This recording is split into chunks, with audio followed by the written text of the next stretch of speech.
What's going on, everybody? How we doing? Decided to go up a few minutes early. I hope everyone's having a good Monday. The only thing that sucks about Monday is that it's not Friday, Saturday, or Sunday. So sorry you're stuck here on a weekday. As you've seen, we've been exploring what other people's perception of things are. I went on Dr. Phil and I had my own perception, and my own perception can be completely warped and inaccurate from one of the guests, for example, Trey's perspective, which could be completely different when you compare it to an audience member's perspective. So I spoke, I said my piece, how I think when things went. Trey came up, he kind of talked about the show a little bit, talked about how he thought things went for himself. And I was reading the comments in one of my videos, and one of the audience members was actually, commenting on the video. We were commenting back and forth. I sent an email. We touched base, kind of talked about things, had a good discussion. And we decided to have a live stream to see how things looked from an audience member's perspective. So, ladies and gentlemen, if you could please welcome Olivia. Olivia was in the audience that day. She's going to be joining us. Hi, thank you for having me. You're welcome. How are you today? I'm good. How are you? I'm excited. I'm excited to talk about Dr. Phil because we talked a little bit about it off air. But I didn't want to ask too many questions because I wanted to be surprised at least some things and see if the audience would be surprised also. So how did, you get in touch with Dr. Phil or start asking about tickets? So, a few months ago, I had heard that Dr. Phil was moving his show from LA to Fort Worth and that they were going to be opening it out. Like, it was on social media a lot, and just like word of mouth of people in the area, people were talking about it. Also, because I think him being moved was such big news, what he was going to do next was also big news. So I signed up for my mom and I to get tickets. And like we didn't hear back till a few months later. I just went to the website. There's like a form you can fill out. Submitted that. A few months later, they told us like, "Hey, are you available for this date or this date?" We picked a date. They confirmed us, and then we just showed up that day. They gave us instructions to show up, and we showed up. So So that's when you, no, go ahead, please. you're, you're all good. So when you show up at the show, like what's the next step? How does it happen? Like, do you go through security? Like, how does that whole thing work out? So you show up and you wait like on this carpet outside. You see like his helicopter kind of land in. It's like a big thing. People take a lot of pictures. They hold you there for a while outside and then they start letting people in. And when you walk in, they check your bags. They make sure that you don't have anything like you're not allowed to have. They definitely go through it. Like you have to have everything unzipped. We walked through, you go through like a metal detector. You're allowed to have your phone in the beginning because you walk through this like little experience kind of gift shop thing. Before you do that though, they have a table with like two people on it, I think, and they give you a colored card. And that's basically later we learned that's like when you're allowed to go in and kind of like where they seat you. I think it's based on like appearance or something, or like how you're dressed, if you followed the dress code or not. But we didn't know that at the time. Like we just kind of guessed that. And you go through this whole like Dr. Phil experience. You can take pictures and then you go into this like kind of conference room. They have people that can touch up your makeup. There's a bathroom. They have like donuts and everything. And you have to give your phone away. They lock it up and they give you a little number to get it back. So then you cannot have your phone past this point. So you're locking up, you're in there, they're giving makeup and snacks and all that stuff to audience members. And then were you surprised that they asked you for your phone? Um, I knew that they were going to. I've been to tapings before, but normally they let us keep our phone. They just say don't record it. Like when I've gone to like that's mostly like sitcom tapings.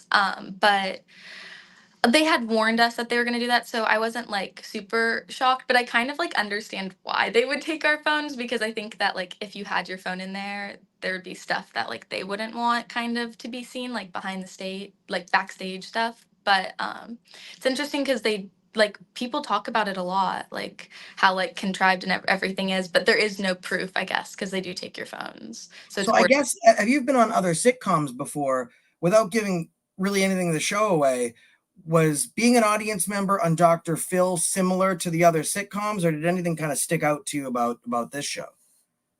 So the one thing that was kind of similar was just him having to repeat things, like uh announcing like the wrong person coming out, that sort of stuff, as well as like kind of not as obvious for me. So like for we were there for a show taping before your segment that had like three different guests. It was a really long one. It was like a whole piece on like cancel culture, ironically. But he we were while we were watching that, we realized that like you kind of, even though there isn't like a sign saying like clap or laugh, it's kind of like that need to like laugh, like when you're watching a sitcom and you know it's being taped and you know you're going to be a part of the laugh track, is like kind of still there. Like you still have to go along with like what's happening on stage. And when things don't go that way, like in the first, I'm interested to see how they edit the other episode, because there was an audience kind of outburst during one of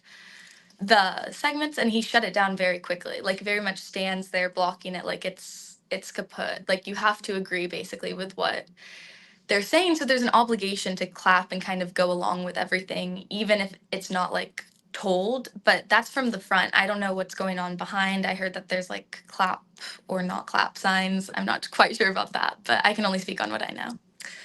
Yeah, so I mean, it is. So you guys at least were able to have the benefit of the other show before mine, because you kind of got the gist of what was supposed to happen. You saw that, if you didn't react how you were supposed to react for whatever they were talking about, with the consequence. So they gave you kind of like the instructions. This is how things are going to go. Now, when they reached out to me, they said that it's very, very simple. First Amendment auditing is a big topic. It's got over 3 billion views. We'd like to have you on as a guest to try and describe what First Amendment auditing is. And then just to have someone from the other side, we're going to have a police officer present and a security guard who, was involved in a First Amendment audit. So you can explain for the community, not you personally, what you believe it to be. And then they'll explain, how they perceive it. Now, that's what I was told things were going to be and how things were going to go. And I'm sitting in the audience, and they have the guys coming up, and he's pumping out the crowd, and they're having a little contest, and then Dr. Phil's wife comes out, and then Dr. Phil makes his grand entrance, and they have me planted in the audience as well as all of the other guests. So the way they did it was interesting. He says, we're doing First Amendment auditing today, and this is a First Amendment auditor, and it cuts to the screen of me. And now people are starting to look at the screen, and they're looking at me, they're making eye contact, and they're like, oh, okay. And I go on stage, and they shot like 4 hours of B-roll footage, get emotional, tell us why you believe in this, why you do what you do.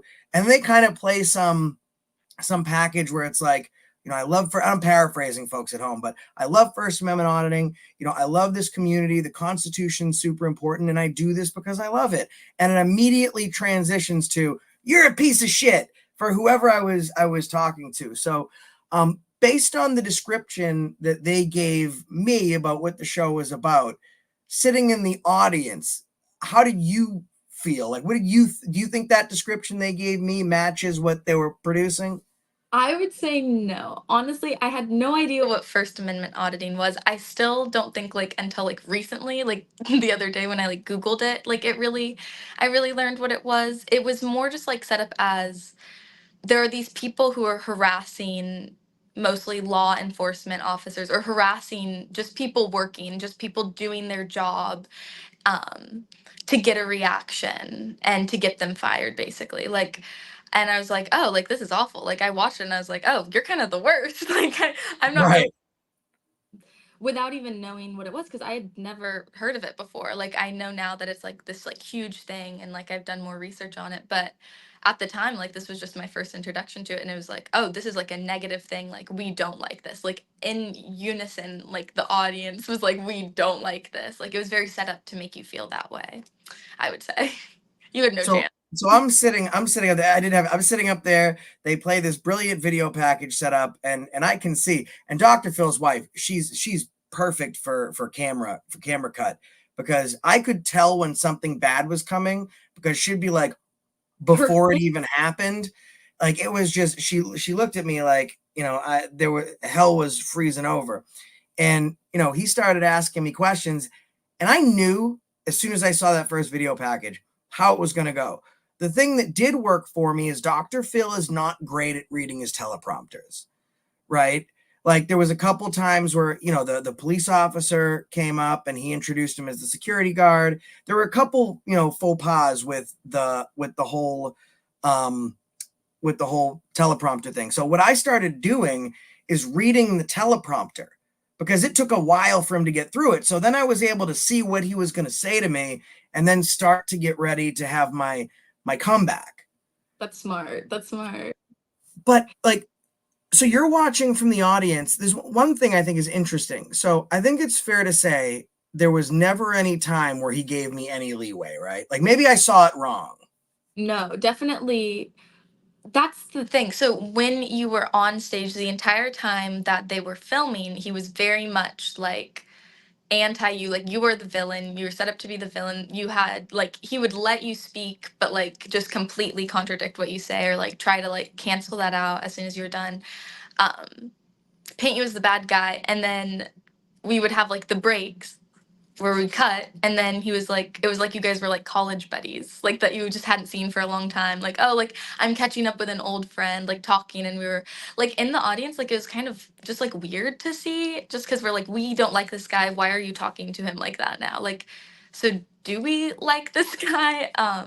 And also it's like because of how like especially like later in the episode, like how emotional it ends up getting, the cuts where he's just like casually talking to everybody are just like so odd and just make the whole thing feel like less genuine.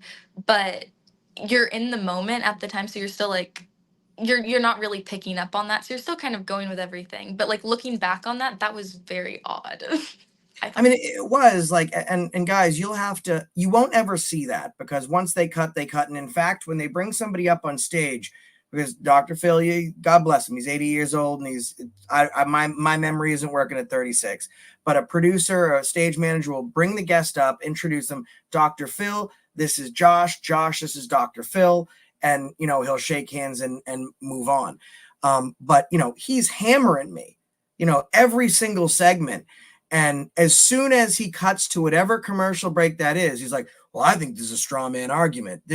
I think that you're an antagonist. Cuts to commercial. Hey, man, I really love what you do. Are you having issues with copyrights like I am? Like they're taking all my videos down.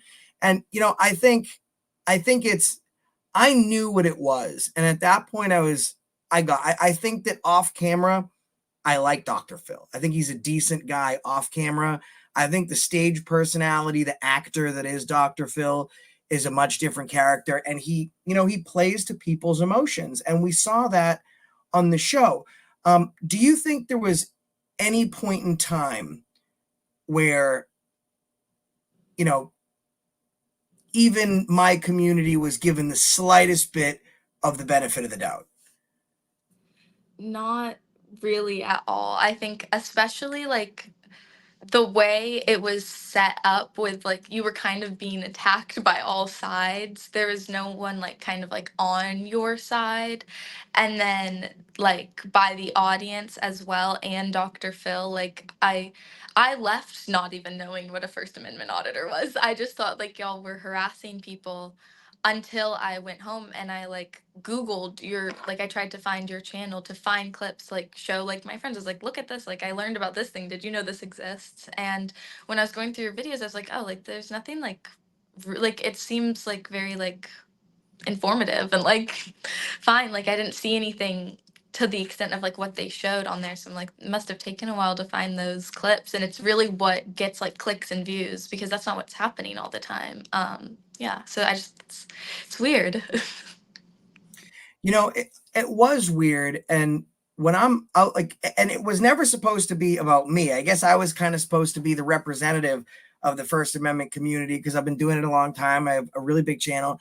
And I found out real quick that they were going to be coming after me. What's interesting, folks, is they like to separate the sides. So my dressing room is on the opposite side of this warehouse type building that the police officer and the security guard and the constitutional lawyer's dressing room is. And the way that it works is I was alone, but if there was another First Amendment auditor there, I think they asked Long Island audits to go on, he would have been at the same hotel as myself. At a separate hotel was the security guard Trey and the police officer Tristan. And that at another location, to remain unbiased, is the the constitutional lawyer.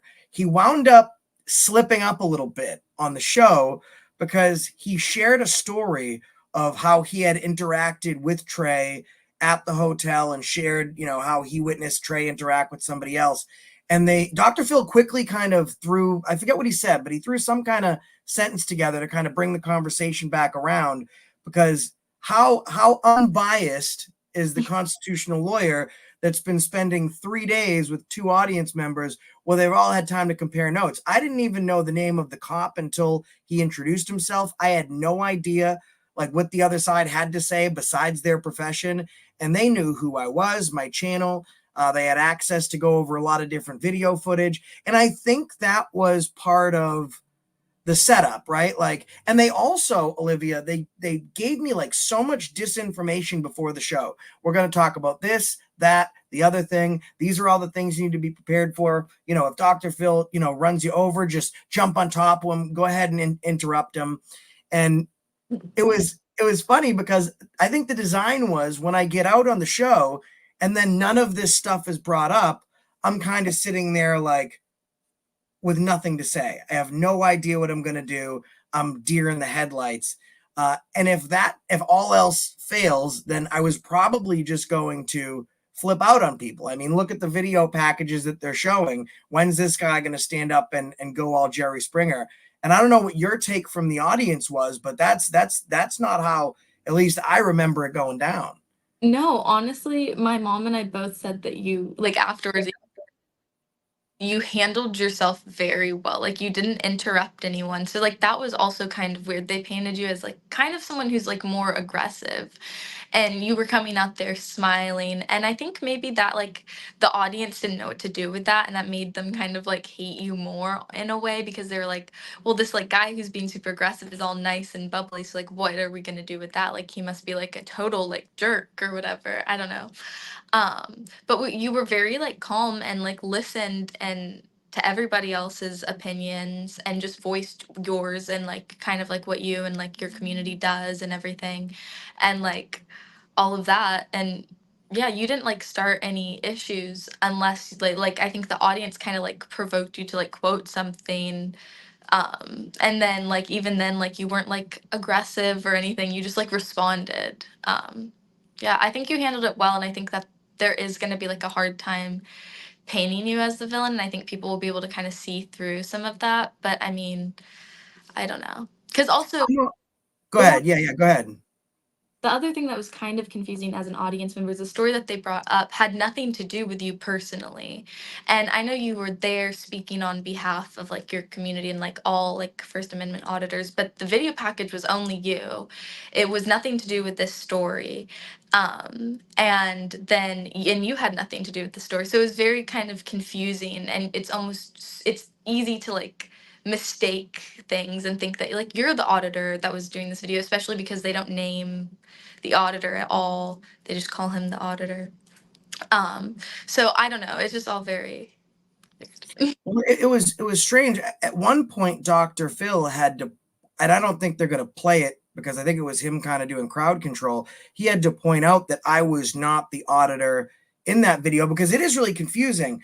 I come out and then I'm just this terrible, terrible person, video package. And then here's this poor security guard crying and his life is all miserable. And the audience wants me hung in the village square. And he has to be like, well, just so everyone knows, he's not the, and this was a mistake on the Dr. Phil show's part. They contacted Sean, Long Island Audits folks, and they said to him, we'd like to have you come on the show. Accountability for All is going to be there. And we're going to have a cop and a security guard. And he's thinking to himself, oh, I don't know this cop or this security guard. I'm not going to come on the show. When they spoke to Trey, and this comes from Trey's own mouth, they told him they had invited Sean on the show. So Trey was like, all right, well, I'm going to get to see this guy. So Sean even said to me, had I known that it was going to be Trey, I would have definitely went on. So they were really withholding quite a bit of information. And I find it interesting that, Dr. Phil would ask me a question and then I would respond to the best of my ability. And, I don't skirt the truth. I'm not afraid to look like a fool. I'm very good in front of cameras. I speak to people for a living. And, I felt like I answered the questions well. And I think Dr. Phil's way to try and make me look silly is, he'd be like, well, that's a straw man argument. And then he'd merge into a completely another topic. I mean, did you see that stuff happening? I mean, what was your thoughts with his line of questioning and how he moved from question to question? It definitely was like whatever, if you made a good argument, he was not gonna let that go. Like he would just kind of move past that, which makes me think it'll probably get cut out whenever like those things happen. So he seemed to kind of like avoid things like us. You said like something like where you would like specify like the people in the videos, like the copters people in the videos that he like very quickly moved past that I didn't really even catch until I was like kind of playing it back in my head later and I was like, oh wait, he did say something about that and I was watching your video and talking to you later. He really, there's only room for one side of the conversation, I think, with him. And it's presented like it's going to be room for two, but it's not. Um, and I just think like you were painted out to be the villain of the show, and nothing you said was going to change that. And, I didn't dislike, like, regardless of what people think. And, there's a lot of people in my audience. There's, over 1,200 people here right now. They're going to start crucifying me for this. But I think I said in the show myself that I don't hate cops, right? Like I don't hate all cops. I hate bad cops. It's just unfortunately that's most of the cops that I have come in contact with. I didn't have beef with the cop on stage because he was a police officer. I didn't have beef with the security guard because he was a security guard and he did what it. In fact, when Trey told his story, it was very, very moving for him to explain what he went through. And it was one of those things where you don't ever want to unhear that. Like, because if this happened to him and I'm taking what he has to say at face value, I want to carry that with me because, I mean, did he deserve to maybe get charged and get fired? Sure. He put his hands on somebody that's pretty clear in the video. He acted unprofessionally. Did he deserve for his family and his kids and himself to be bullied and crucified and called racial slurs? Absolutely not. Should he been harassed? Absolutely not. Should he carry the weight of this veteran that had passed on his shoulders? Absolutely not. And I with because there was a video package for everything, but not what Trey went through. There was no, so I was still kind of thinking to myself, this probably isn't true. But I lent myself emotionally to him because if that's something that came from my community, to me that is unacceptable. And we have the ability to influence our audience, and I've done it before where I've said, "Hey, listen, this is unacceptable. Stop calling these people, whatever." And then come to find out afterwards that there was no veteran and things quite weren't what they seem. And he got me.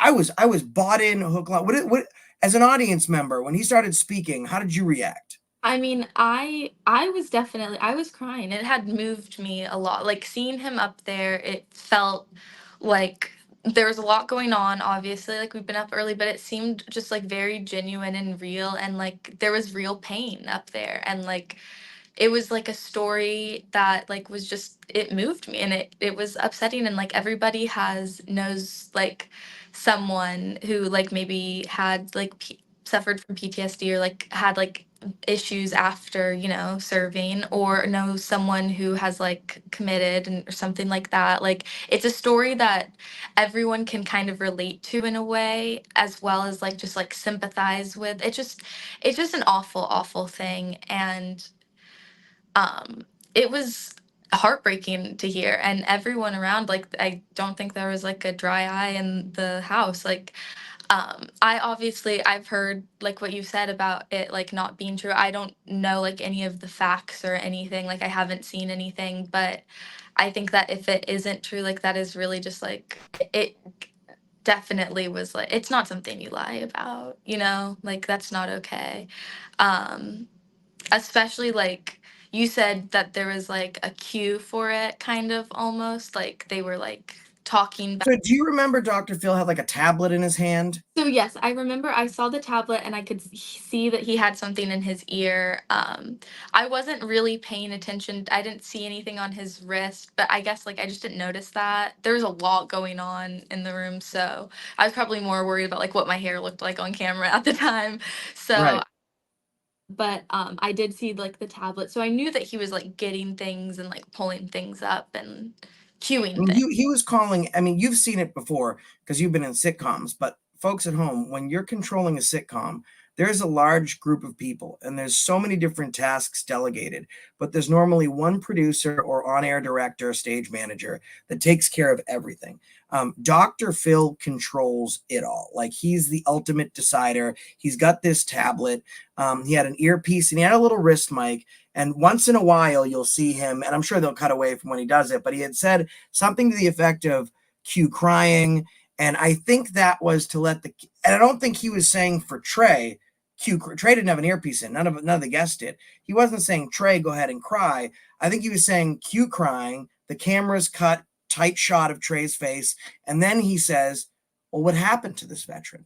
And then, of course, we go into what happened to him. Now, I did I looked up all the deaths when that video had been filmed for 6 months after the filming original date of that video. There's no veteran that had passed away that was under the age of 70. A veteran who he said was served in the Army for 20 years would have had no services to receive in that building itself. I looked through Sean's video. Oh, I think we lost her. She'll try and come back up in a second. Let me wait to see if we get her back. Oh, there she is. It kicked me off. That was so weird. I'm so That's sorry. good. It's unreliable. But so they didn't have any veteran deaths. I looked through Sean's YouTube video, his unedited video, and the way that Trey explained it, like I looked for certain cues. Like he explained on the show that, Sean had went upstairs, and as we could see in the video, he never leaves the first floor. So there was no sign. And then I start looking into the police reports, the supplemental reports, the affidavits, the stuff that was submitted to the magistrate at court. Nowhere was a veteran interviewed, mentioned. The first time this veteran came into the picture was on the Dr. Phil show when Trey explained it. And I thought it would be important for people to, at the point of the Dr. Phil show, is to have two different sides, my side and then the police side. Dr. Phil is kind of the referee, and the audience decides what they believe should happen. They should at least be given a certain amount of truth. They should be given a little bit of perspective. And taking 7 seconds, I mean, I think it's interesting that one of the video packages they showed to show how bad I was this cop where I was calling him a fat piece of shit. I premised by saying, I am fat, and I call it as I see it. You're a fat piece of shit. And then I continue right after they cut to explain all the violations that he had, how much time he spent off of work, the unarmed black kid that he beat the holy hell out of. And I did say that on stage, like that's out of context. This is what happened. I don't think they'll ever air it, but it was just interesting. Like, I don't know how stupid he thinks his audience is, but folks at home, Olivia is case in point that the American public may have been deceived, or at least not deceived, been put in one specific direction. But Olivia left the show. She went and she talked to her mom, and she's like, oh, what the hell is this guy's a real jerk? And then she goes to the video. She starts investigating activism, and she looks at my videos, and she's like, holy smokes, I haven't really seen anything that they're talking about in Dr. Phil. And then she was able to make an educated decision. I don't know what his producers are thinking, but when he airs the episode and people are going to say, these guys are jerks, I need to go on my phone right now. I need to type up First Amendment audit, specifically Josh Abrams from Accountability for All. I have to watch his videos, troll him, and tell him what a piece of shit he is. And then they're going to start watching these videos. They're going to say, well, it wasn't on this one. Let me find the next one. I'll get him on the next one. And then they're going to go down the line and they're going to say, well, I mean, that wasn't how things were supposed to go. Yeah, I think that especially with a story that's gonna like get such an emotional response from people, people are going to do their research after. I think people are going to be interested to be like, honestly, unfortunately, I think a lot of people are going to really not like you for a second and like not like you enough to research you and leave a hate comment, which is like that's like a low thing. I was just trying. I would never leave a hate comment. I just show was trying to show someone what First Amendment auditing was, and in that I learned what it was. And so I think that that will happen a lot. And so I think you'll have a lot more people being like, "Wait, is this the guy from the Dr. Phil show? Because this is a completely different like guy we're seeing here." I don't know. You know, the lawyer had actually made the same comment when I was on stage. He was like, I think it was him. He was like, "Oh, you know, this nice laid back dude, like that's not the dude we're seeing in the videos. Like you're putting on a front." And I think collectively, the video packages they showed in the show amounted. I mean, he replayed one a couple times, but I think it amounted to like just over 50 seconds of my actual video footage, not like my B roll or my interviews, but just over 50 seconds. And this guy has made a decision on who I am, like how I act, and he's like, "Oh, well, now you're being fake up here." That if I am this aggressive piece of shit, for lack of better terms, folks at home, tell your kids to block their ears. Then what do I have to lose behaving that way in the show? Because the audience already hates me, the guest already hates me. Dr. Phil's made a very clear painting of what I should be. So if I stand up and I say, screw you, fuck you, and I interrupt everyone, that I'm exactly what they think I am, I really have nothing to lose. So I don't know how they're going to package this in a way where it doesn't seem weird. No, I'm really interested to see like the final edit and like what stays in, what's out. Because like honestly, I wish that like the whole thing could just be like released unedited, but obviously that footage will like never come out. Only the people in there really know like exactly what went down, but I do think all those people will want to see the episode, to see if like they're in it. And I think no matter how they edit it, like everyone who is there is going to be like, well, this isn't exactly what happened, I especially remember. Yeah. they're like, I was there. And so I think that this is going to be interesting to see how it all plays out, like with the next up, if they end up like airing it with everything going on. But Well, I mean, eventually, excuse me, originally it was supposed to be a two-part episode. And then I get the scoop from one of the producers because I think I talked, you saw me, I don't have to rehash it. Everyone's kind of heard me talk about how folks that work for Dr. Phil are not very happy with Dr. Phil. So they were happy to kind of like, as long as I didn't mention their name, throw them under the bus a little bit. And they were like, "Hey, listen, man, two episodes is definitely going to be turned into one. There's going to have to be a lot of editing." And I was like, I don't understand why. They have so much content. They could probably run it for three episodes. Like, between Dr. Phil and the cop and Trey, like, and the lawyer, I was getting triple team the whole time. And he was like, no, he's like, the producers were texting back and forth during the show saying that I came off too likable. Like, and I had like, and I wasn't stumped enough, I guess. Like I had an answer for everything. And, they were going to have to try and cut that down. And I said, I came across likable. Were you people watching the same fucking show that I was just watching? I was the most, I mean, literally, people were, remembering Adolf Hitler kindly after they saw me. it was not a good look for you. Yeah, it was not. It was everyone left with like you as the villain in their mind, for sure. But you did handle it well. So I think that it wasn't that reaction that they wanted that would make it like a two-part episode. I think they wanted you to be more aggressive with the people on stage, like yelling, but you weren't. And so I think that that will show through whatever edits they make anyway. I think they'll probably just keep cutting to those clips like he did. Yeah. Like, mhm. What do you think about the cop that was on there, Tristan? The cop, I didn't know much about him. I thought that he seemed nice. He seemed like kind of like very like not like for in a bad way, but kind of like made for TV. Like he looked very like he answered everything kind of almost scripted, like no like mistakes. He had like a response for everything. I mean, you did too, but um I thought he was nice. I thought he was nice. I don't think he gave you a fair shot obviously. I think he didn't like you as much. Like, I think no one gave you a fair shot, but You know yeah. what's weird? When we left the stage, I mean, you could probably, I don't know where you were situated in the audience, but when we walked off stage, so it's our stage left, your stage right, we're walking off the side into the wings of the stage, and we all walk off together. So I don't know if you could see it. Could you see us once we left the stage area? Um, for a little bit, but no, not where I was kind of sitting near his, like a row down from his wife, like on that side during your So second. So you were I, like kind of in the front towards the left if you're facing the stage. yeah. Okay.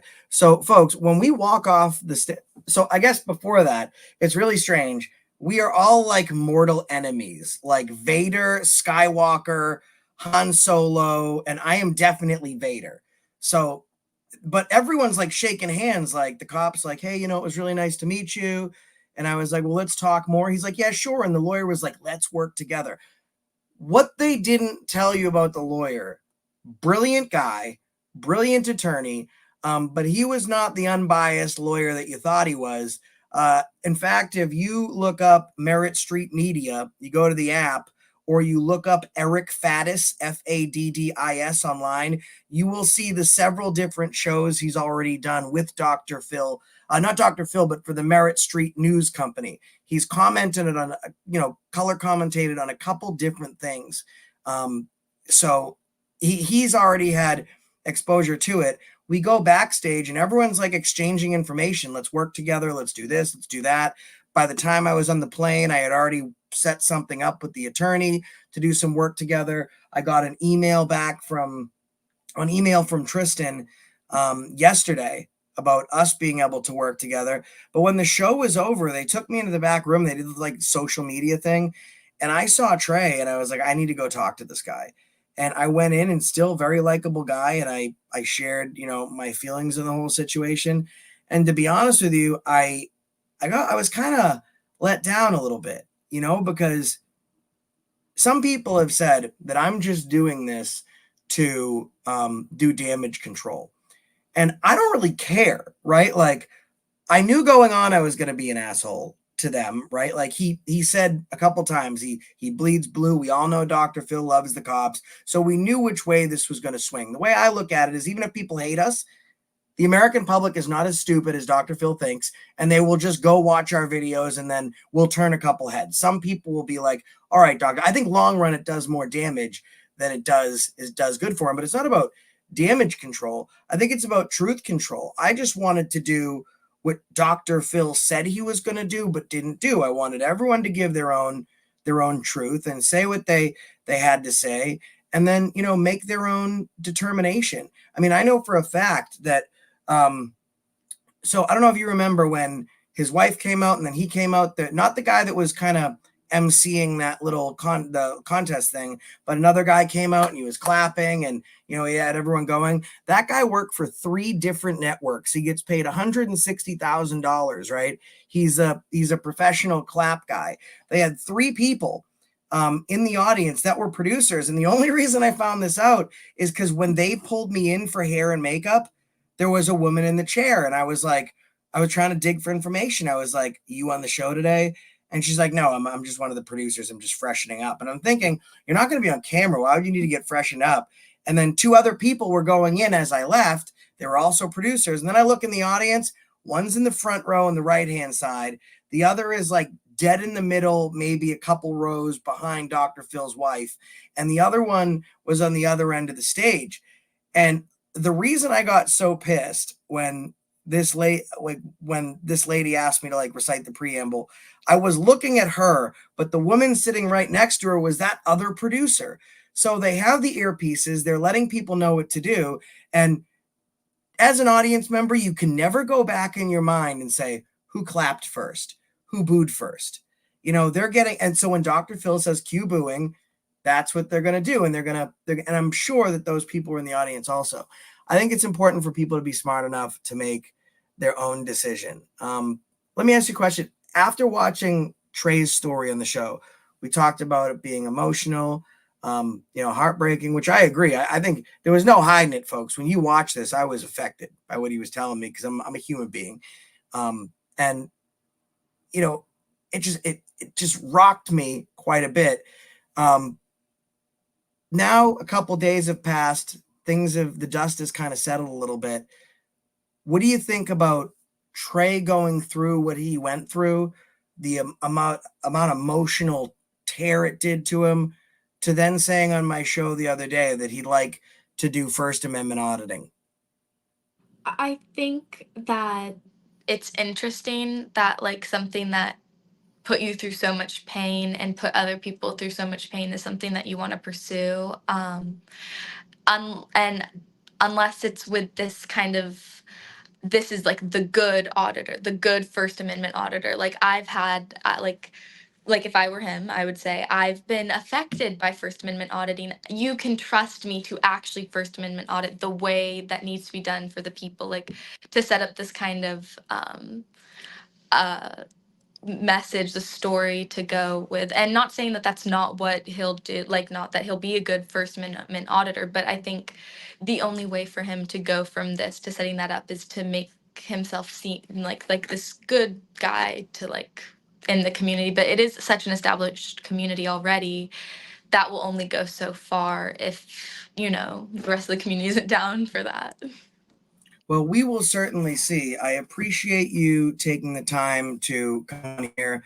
And pretty last minute, folks. We were comment responding, emailed, and then I spoke to her yesterday, and we talked, and I was like, "Would you be down to come on?" She said, "Yes, absolutely." She's got no axe to grind, ulterior motive. So, I mean, I appreciate you coming on. You have any social media stuff that you want to plug while you're up here? Do you do any like YouTube or anything like that? No, I don't. I don't. I'm not a social media person. I mean, like I have accounts. I think like my TikTok is like cool girl Olivia 2004, but I'm not like very. I just post stuff for funny like stuff. So that's it. Um, Awesome. Do you mind if the audience has any questions for you? if they have any questions, I can't see the chat at least I from so what I can do is I can do fancy stuff like that. Not Dr. Phil, but I got a big production. I can just click on something and on bring it right up. me. I hope they didn't all hate me. Everything. I don't think anyone. Listen, you came on here, you told the truth. I don't think there's any reason for anyone to hate you. Um, let's see. Um, Answer anything. I'm not hiding anything. there was no security footage. Like they didn't show it, Randy, on Dr. Phil. There was, besides my videos, there was absolutely nothing as far as video footage. Yeah, Um, watch the video to go watch the original video, and it was like edited a little bit, but I didn't see like it didn't necessarily. Did you attend more than I didn't necessarily like see everything that was going on in the story and the video, you know. right. For this question, we did attend like it's two show tapings per like audience, I guess, at least for mine. So we had like an episode on cancel culture and then your episode. Um, Nice. yeah. What I think we already answered. Maybe we didn't. I know we answered the other question. What do you think about Trey's story? Now, folks, keep in mind that she hasn't seen any police reports, anything like that. So this is based off what she's seen from us, so it's kind of a loaded question, but to the best of your ability, what do you think of Trey's story from the show now? I would say so until I haven't seen anything and until like I like know for sure like I don't want to quote this story or anything at all just because it is such a sensitive matter that does like has like I've had personal experience with and things but given that if everything that you're saying is true and this is like I think when the show comes out I hope like to hear kind of like I think that it'll kind of come out whether or not it was or not. I think like that information will come out because I think people will look for that. So I have a Um, little bit of a surprise for everyone at home, and actually for Olivia, nothing to be nervous about. I got a call today from Dr. Phil, letting me know that they'd be willing to remove my criminal record and confirming that they're still working on that. Also, Long Island Audits got a email from the Dr. Phil show, and it reads as such. Good morning, happy Monday, Sean. As we've discussed previously, Merit Street Media is producing a show that discusses First Amendment auditors. We have interviewed one of the individuals you featured in one of your audits, Trey, which you posted online. We are aware that you taped a live stream with the guest in question, that's talking about the other day, where you disagreed with his allegations. The individual stated that he experienced devastating personal consequences as a result of your online posting, including loss of income, harassment of his family, and severe depression. The individual also reports that a veteran who was present during your audit was extremely upset at the time, did not return to the audited building, and took his life a month later. We do not intend to name you or to show the video of your audit, but we want to give you a chance to comment on the individual's allegation. And this is literally, I'm going to put myself on big screen a second, so just so you guys can see, because I can say anything. I think the truth matters. So this is Sean, and then that's the producer at the bottom. But we give you a chance to comment on the individual's allegations. We do not intend to name you or show the video of your audit, but we want to give you a chance to comment on this individual's allegation. You can provide a written comment in response to this email if you would like. So I think that that's pretty interesting. And they keep making these type of mistakes where it doesn't make any sense for me why they would send that. But hey, listen, now I think there's only one side doing damage control, because what we have is a community that works together. Because I have a channel with 200,000 followers. I think I've showed pretty easily that I can call up someone with 800,000 followers, a million followers. We all have each other's phone numbers, and we all work to a common goal. So now they're doubling down. They're like, we're not going to say who you are. We're not going to even show your video. But if you want to give us a comment, maybe we can misconstrue that also, which I think is, I think that speaks volumes.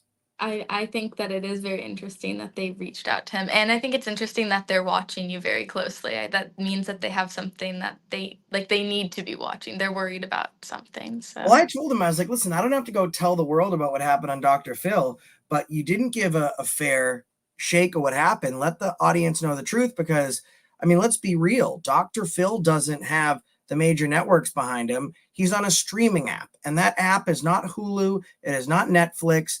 It is not Tubi. It is not YouTube, right? So realistically, and he made a comment to Trey on stage. He was like, he might get a lot of views, but I get more views than he does. I don't think that that's necessarily true, because I have a month now to turn their heroes into villains and their villain into at least a likable human being with no smoke and mirrors and just the truth. And there was some talk about maybe not even airing the show. And I mean, I think it's a shame if they don't. I think that they should do it anyways. Jody FJ says, how did she feel when she found out? Now, to be fair, she's basing her answers off if the information that we're receiving is accurate. So there's no, I mean, she can go through and do all that stuff too. But so I guess if that helps you understand, but I'll look more into it. I don't know. It's not something that I super feel comfortable touching on, just because I don't know for a fact. But given everything, if everything is true, so you kind of will know where my opinion is. If I find out everything's true, you'll know I won't be. Um, I don't to this question, if I'll ever have the narrative spun by Dr. Phil. I like, honestly have you watched a show again? Like, well, I guess a better question to compound on Dana Judd. Have you watched Dr. Phil before on TV? So honestly, I really only watch his episodes once they go popular. My mom and I think his popular I think his crowd is definitely the older For population. sure. Watch his videos. I didn't have Merit. I had to download the app when I was there. Did you find him trustworthy beforehand? Like when you No, watched the show, did you kind of no? I honestly, because he had a lot of controversies especially like earlier on. And I've always seen like jokes about him being like not a real doctor. I don't know. He had like his like degrees framed in the hallway of like Yeah, the. he got a real psychology degree.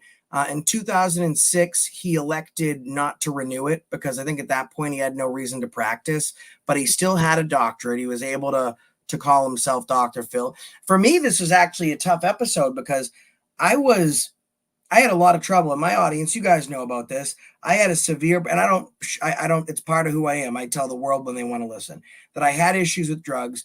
Um, that was another weird part of the show. The cop was like, "Hey, listen, man, like, I think that you have a lot of talent. You could do anything. I don't know why you chose to do this. You know, you got off the dope, and then all of a sudden, the audience starts laughing. Dr. Phil's doing his thing, and even the cop was like, why would you laugh at that?" And that was a moment for me, because I trusted him. He part of his show and the ritual of watching it, that was part of the stuff that got me, that helped to get me clean and get me on the right track. So I don't think she ever trusted him really to begin with. This is TV, but Dan, I will tell you one thing, that it sure left a different opinion in my mouth. But you know what? There's two different Dr. Phils. There's a Dr. Phil hanging out with me backstage for 10 minutes, and there's the Dr. Phil that you'll see on TV. Yeah, I think he's probably honestly a much nicer guy off camera, like a much more genuine person off camera. But like at the end of the day, I guess he's making a TV show and he knows his views aren't doing well and he wants to make money. And that's what it is at the end of the day, is making you look bad, made money. It's just a shame because they did mention your story and how big of like a Dr. Phil fan you were. You touched on that, and he kind of like moved on past that because I think that would make you too human to the audience to see that. Right. But that was something that I know my mom and I both picked up, and we were like, "Oh, like this is like a fan, like, and now he's on here getting kind of bullied by him. Like that's like it's like it just like it left kind of a bad taste in our mouths to say." Well, you don't really know how to take anything because when you come back on, they don't give you any inclination of the type of show that's up next, right? Like Yeah. it's kind of you just find out. So, I mean, you take the story, you take the narrative, and then there's all the backstage stuff and the cuts. It really is an awkward thing to watch because so many things are going on. I think you picked up on a great point. He knew going in, how what impact he had played on my life. He sent out he did a little thing for my mom and sent her out a signed picture, and I talked to him backstage and he's like, "Hey, thanks so much for watching, people that I help, like you're why I do this." But it was the complete different person. I think you're right. They to show me thanking him or mentioning anything like that, it's absolutely too humanizing. Just a couple more questions and I'll let Olivia go. Did they make the audience sign any paperwork before being able to go on the show? I think they mean like any NDAs or permissions. Um, no, we did not. We signed it up. We signed a video, like a release to have like our be recorded and be like on TV. Like anything we said would be posted on video. We didn't sign like any like NDAs or anything like that. And there are a lot of reviews online. Like if you're like questioning something, I said there's lots of reviews of people who go to the Dr. Phil show who write, and they'll talk about the cards because I Googled it afterwards, like I do. I was just curious about, I Googled you, I Googled the whole experience. So that will kind of like show that what I'm saying is true. Um, Gotcha. Josh, will you be subscribing I guess to, to Dr. Phil or to me? I guess you can answer both. And then she did see Trey's interview. She had touched upon a little bit on that. I did watch that interview. That's where I got connected with you, is because I commented on that because um, some of like the experiences, like I had different experiences, and so we were able to like talk about that. And yeah, I will be subscribing. I got to see what's going on next, and I definitely think you should do like a live watching to the episode. You can pause whenever it's. I'm Um, going to. I think it'd be interesting to see if everyone that was on the show does a live response. And it's hard to challenge everyone when the show comes out. Don't watch it because we're human beings, we're creatures of habit, and we're going to be like, oh my god, I have to watch this now. But I think it'd be fun if everyone that was involved doesn't watch the show. We all watch it together. Maybe bring you up as an audience member, Trey, the cop, the lawyer. I have everyone's information, and kind of watch it. And regardless of how the show comes out, then have a discussion of, is this how we remember it happening? I think that'd be interesting. Yeah, and I think that's the most important part is like if that's not how we remember it happening, then everything that like you've said is kind of confirmed is like there is a narrative being spun here and everything is calculated. And I think all of us would be like I think we all like I think that would be an interesting like watch party for sure. Yeah, Mike Bowman says, I disliked the show. Me and my wife were ready to storm the ranch and get you free. I was not being held captive. They got me out of there real quick, though. Like, I was taken off the show, did my thing, and then I was in a dressing room. Dr. Phil is not going to come on the panel. He's not watching any of these videos. The information that he has is information that was given to him by his producers. I'm looking to see if there's any other questions. It doesn't really look like, I'm scrolling through. There's a lot of people in here. I don't really see too many other things. All right. So I appreciate you coming on. Thank you very much. Folks, please stay tuned after Olivia does her mic drop because I have some more information I want to give to you. Kind of after the party, and after the party is the after party. So stay tuned. But Olivia, thank you so much for coming on and sharing your piece and telling us what you thought. Yes, thank you so much for having me. Have a great rest of your life. You too. Take care, Olivia. Thank you very much. Have a good night. Folks, that was Olivia. She was one of the guests that was on the show with me. And I think that brought a lot of clarity to some of you guys at home, because I could just say something and spin it, right? I could do what Dr. Phil is going to do. I could just say it and spin it. I don't even think the other guests disagree with the fact that it's a hit piece, in the sense that it's supposed to be, what is First Amendment audits? Let's hear from a First Amendment auditor. Let's hear from cops. I was told that none of it was really even personally about me. We were just going to watch some audit videos. In fact, they wanted me to send them videos about, any people that got fired, any big lawsuits, any people that we were able to help. And none of that was brought up. And I think it's really a letdown, because there's some people that really need help out there. And I don't really think that any of the other folks that are on the show are going to be like, oh no, Josh got a fair shake right from the beginning. I think at least everyone is in agreement that there was no fair shake. And there's some more information that you don't know about. How can this even be? And I will tell you. So please, everyone, don't go anywhere. I am going to be leaving here, and I'm going to be going to Leroy Truth. So what I need is for everyone to get over to that video, Leroy Truth Investigations. What AFA hasn't told you yet about Dr. Phil. Dr. Phil's Secret Tactics Revealed. I mean, that's a hell of a title. I couldn't have come up with it better myself, to be honest with you. Here's what I'm going to do.